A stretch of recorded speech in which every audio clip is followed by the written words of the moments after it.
Langsung tuh bihai. Dah kabar ke an Rusia hiraban suknya coba bihai yang an kabar kat yang kabar ipat kabar ke senong an suknya kabar perumahan ni mau. Ipat kabar ke senong bun ire.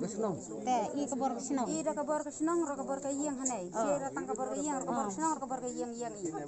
Dan kini kita kabar ke an man kare. Dong makna kabar ke an ro suku hanya yang.